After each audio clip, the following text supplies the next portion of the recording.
Good morning and welcome to the morning news coming to you from Akoko FM LTD. Omobayonle Agboola is my name. Headlines of the news.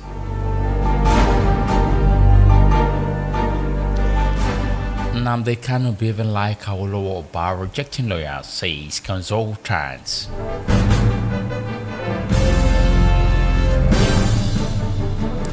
State police essential to ending security, says Gani Adams.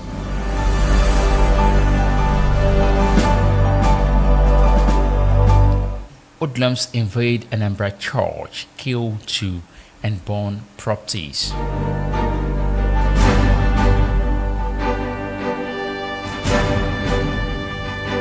And into the weekend Premier League result.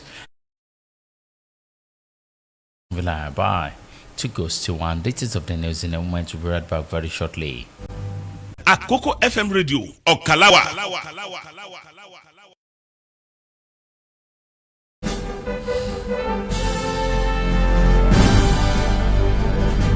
And thank you for staying with us. The news info. Alo Echimako, the legal consultant working with the convicted leader of the indigenous people of Biafra, IPOB, Nnamdi Kanu, says Kanu's decision to represent himself in court mirrors the actions of the late premier of the Old Western region, Chief Obafemi Awolowo. Speaking on Sunday, Ejimako explained that the Kanu's refusal to engage lawyers has slowed down the filing of his appeal against the life sentence handed down to him by the Federal High Court in Abuja. According to him, MNK has not filed his appeal because he has chosen not to hire lawyers. He relieved us of our roles and we are now served only as consultants. I don't know exactly why he insists on not having legal representation, but I think it's because he sees himself as a great man. Many great men believe no one can represent their case better than they can. Even Awolowo chose to represent himself in his time.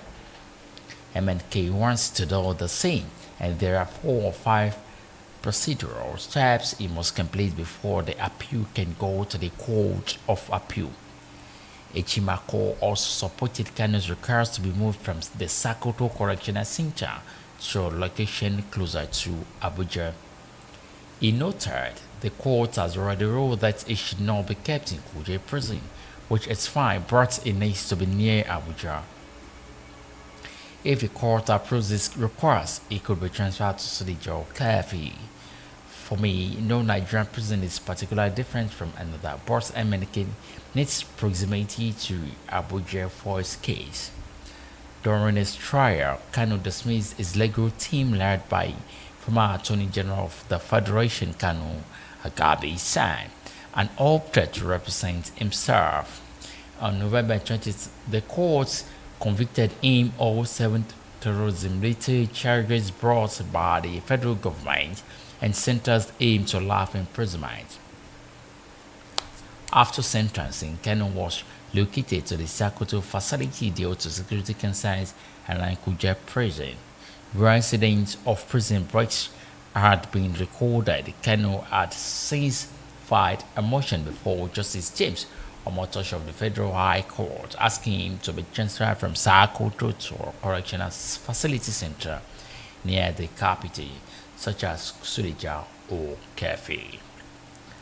The motion, personally signed by him, requires that the court treat each as a moved in his absence and order the federal government or the Nigerian Correctional Service to carry out the transfer. In the motion marked EFHC/ABJ/CL/383/2015, Kanu pointed out that the distance between Sokoto and Abuja, over 700 kilometers, makes it extremely difficult to prepare its notice in the Court of Appeal. It stressed that those essential to assisting him, family members, associates, and legal consultants all reside in Abuja, and according to the motion, the applicant's continued detention in Sokoto makes it practically impossible to exercise his constitutional right to appeal.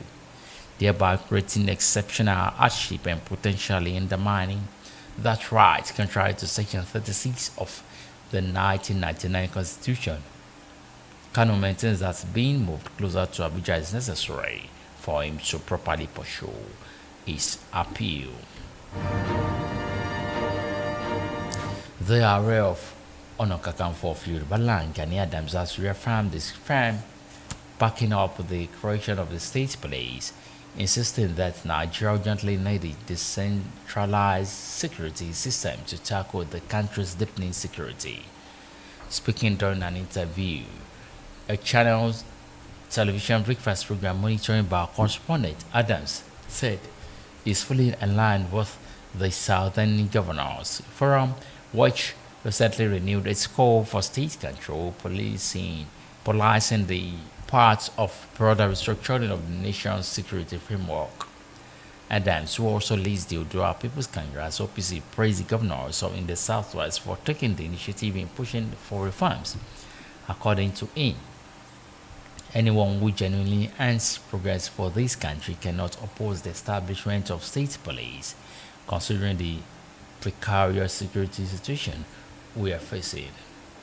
Addressing fears of abuse, responding to concerns that governors might misuse state police against political rivals, Adams argued that such charges could not overshadow the country's urgent need for improved protection of lives and property. He therefore maintains that primary duty of any government is safeguarding citizens while political concerns come beforehand. While local policing is critical, Adams identified one of the biggest flaws in Nigeria's current centralized security structure, thereby deploying officers who have no familiarity with the community they serve. Effective policing instead requires officers who understood the terrain, culture, and history of the environment. Using his own child, Arigedi Akoko in the state as a case study, Adams explained that residents possess unique insight, knowledge of forest routes, long-established families, and community patterns that help them support criminal activities quickly. We know all forests and with intruders. We know those with questionable backgrounds. The intelligence you get from local cannot be compared to what an outsider can gather, he said. Three ties, one police structure cannot work. Adams insisted that Nigeria's three-tie governance system, federal, state, and local, cannot operate effectively with a single centralized police structure. For security to be meaningful, he argued, each tie must be empowered to develop its own policing architecture. Growing pressure from reforms. The demand for state policing has grown louder in recent months, fueled by escalating security nationwide. Southern governors, the Nigerian Governors Forum, traditional rulers, civil society organizations, and security analysts have repeatedly urged the federal government to adopt a decentralized model. Many states leaders, especially in the Southwest, say the Nigeria police force is overstretched and cannot respond promptly to local threats. As a result, regional security outfits such as Amotekun and various vigilante networks have been made to fill the gap, intensifying calls for constitutional amendments that would allow states to operate their own police services. Though critics fear political misuse, advocates argue that decentralized policing is vital for intelligence gathering, faster reaction to threats, and stronger community cooperation. Adding weight to this demand, President Bola Tinubu recently urged the National Assembly to amend existing laws to permit states and desire each to establish their own police force.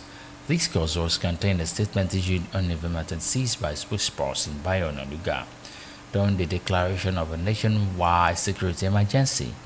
Tinubu said his administration would also support states that have already set up security outfits aimed at protecting citizens from terrorists and criminal groups. Unidentified armed attackers have stormed at St. Andrew's Anglican Church, Ishoko local government and Lily community, Ihala local government area of Anambra State. Killing 2 people and setting multiple properties ablaze, including vehicles and the residents of the church priest. During a visit to the scene on Monday, our correspondent observed that the premises were deserted with burnt items and scattered property lying around. It was also confirmed that the priest's wife was among the 2 people fatally attacked, while parts of the church residence was left charred. Residents and eyewitnesses explained that the attack happened in the early hours of Sunday, causing panic and interrupting Sunday worship activities. One witness recounted there was a violent invasion at St. Andrew's Anglican Church, Isoko, in the early hours of Sunday. The attackers were heavily armed and opened fire as worshippers prepared for the service. They set several properties within the church compound on fire. He added that the hoodlums murdered the priest's wife and another individual, injured several worshippers, burnt the priest's house to the ground, destroyed church vehicles, and torched a section of the main church auditorium. He described the attack as a wicked act committed in a Christian church on a holiday, regretting that it had not received the attention it deserved.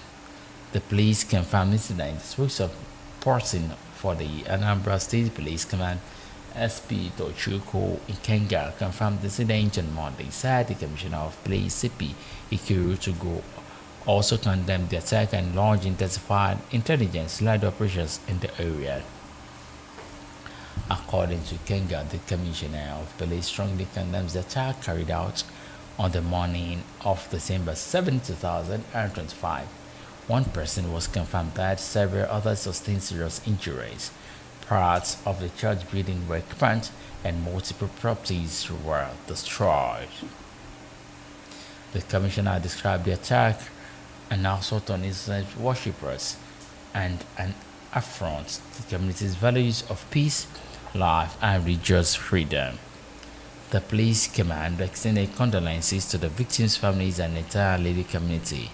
He assured that the perpetrators will be pursued and brought to justice, stating that no effort or resource would be spared in tracking them down. He can gather that the police operatives were now following every lead available. He cooperated with security forces by providing useful information.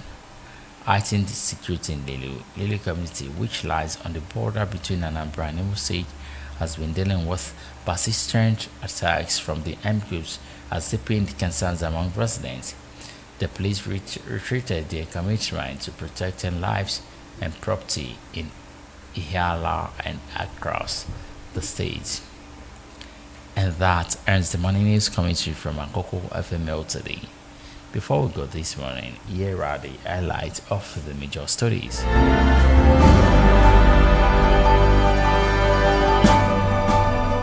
Nnamdi Kanu behaving like Awolowo by rejecting lawyer, says consultants. State police essentials as ending insecurity, says Gani Adams.